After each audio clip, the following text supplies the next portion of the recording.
I love you. We just met. When did you fall in love with me? I was already in love with you.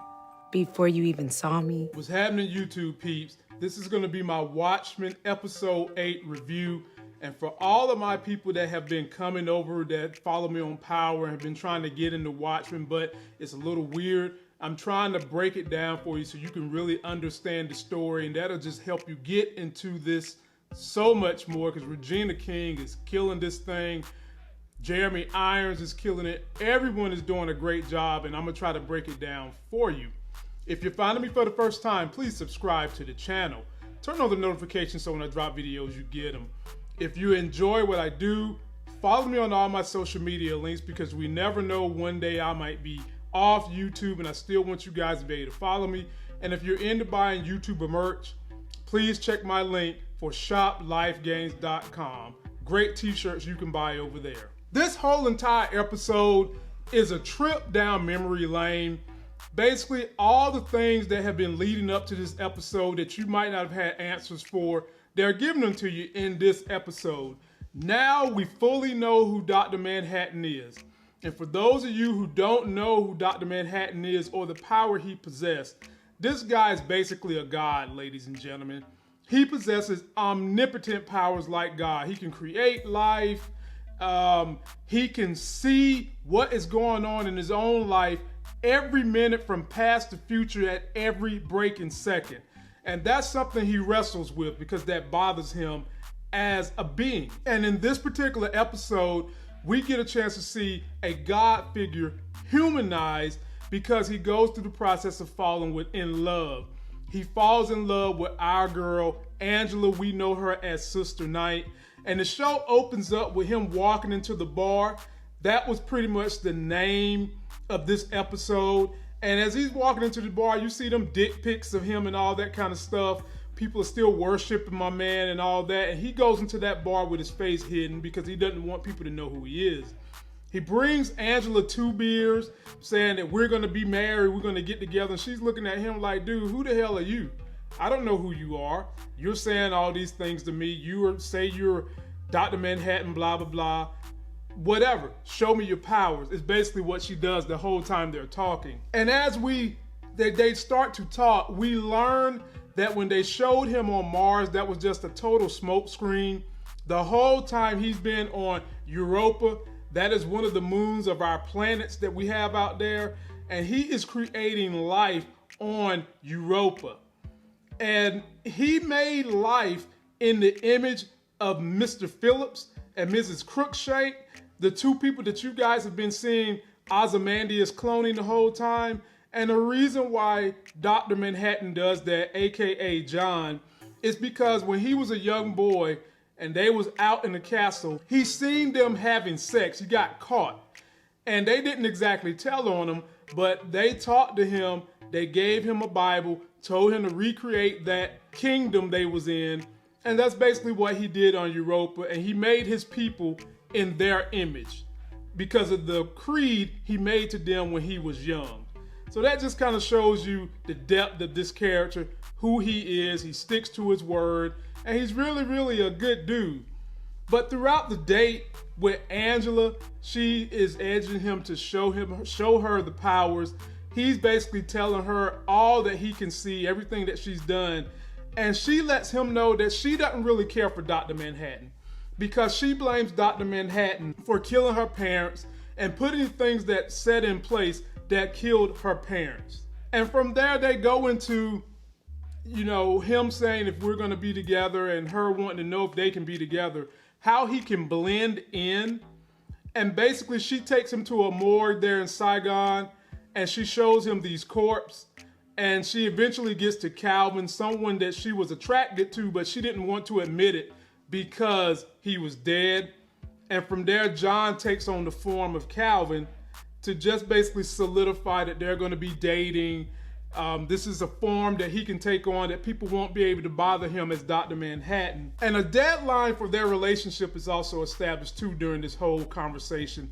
A 10-year deadline on their relationship is established, if you guys was paying attention, due to him being able to see every second of his life, future and past tense. During that conversation, Angela also asked him about when has he ever felt pain, as she's talking about her going through pain. And he mentions the time when he got his powers and that whole transformation creating immense pain for him during that time. During this reminiscing period, he goes back and lets her know he visits Ozymandias in Connacht, who had smashed up everything in this world because he basically sees that it wasn't created perfectly, because no matter what he does, humans are going to always be about to destroy each other because we're always on the search for weapons, bigger and badder weapons. And due to that fact, Ozymandias created that squid rainfall to try to create or maintain some level of peace among human beings. Then we go to a flashback of Calvin talking to Will, Angela's grandfather. And in this, it reveals some more pieces of the puzzle as to him being Angela's granddad and how Lady True knew where Dr. Manhattan would be at. And from there, basically Will and Calvin form an alliance to protect Angela and the grandchildren. And basically, Will was put up in a safe place to help out and be held for a long time. Then they go back to the relationship to Dr. Manhattan and Ozymandias. And they make a deal for Ozymandias to go to Europa, the place where Dr. Manhattan basically created for Ozymandias a perfect place. And that's where we start seeing why all those clones look like the two individuals we just seen from Dr. Manhattan's childhood. I think it's safe to assume that Dr. Manhattan told Lady True when Ozymandias would be coming back to Earth, which is why she bought that farm and you saw him flying back down to Earth. I think it's safe to say that. And we also are speculating possibly that Ozymandias is Lady True's father. And you guys saw that she had that golden statue out there in her garden of Ozymandias. We also learned during his interaction with Ozymandias, Dr. Manhattan's interaction with Ozymandias, that Ozymandias created that device that can shut down Dr. Manhattan's powers to see his whole life, and it was made of tachyons. And we learned that this is something that weakens him, kind of like what kryptonite does to Superman. This is Dr. Manhattan's kryptonite. It creates issues for him, and this was a thing that Angela put in his head to keep his powers at bay. And throughout that conversation he's having with Angela, we learned that his powers can be transferred through eating. I basically think that sometime they're gonna probably let Angela get his powers, but more than likely that damn punk ass senator is gonna get his powers, because you guys know that the 7th Cavalry and the senator are on the hunt to get Dr. Manhattan's powers. And then they flash back at the very end to last week's episode of the show, in which 7th Cavalry was coming to Angela's home, and then we see Dr. Manhattan go out and begin to just basically save Angela from these buffoons, and then they pull out that tachyon weapons device and they suck him in and drop him where they want him to be at.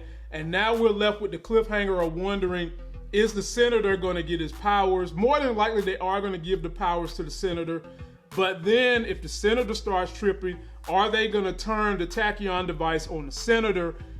I don't think they're going to kill John, aka Dr. Manhattan. They've never really done that much in the comics, is what I'm understanding from my comic book people. But I really enjoyed the episode, ladies and gentlemen. And if you keep getting into the story, you'll start understanding what's going on a little more, and it'll give you a little bit more depth and make the story even more entertaining for you. One more tidbit that I didn't even know till this week: they have a post-credit scene that you can stick around and catch, so that you can have a little bit more to understand what's going on in the story. Kind of like what Marvel does with their superhero movies. That's going to do it for this video. Don't forget to like my video. Please comment, subscribe. Go get yourself that life game. Leave me your comments on how much you're enjoying this show. I know I'm thoroughly enjoying it. I hate that it's only got a few more episodes left because it's been very entertaining. But hey, Power's going to be back on in a couple of weeks. Until that next Sex is Hell video, I'll see you.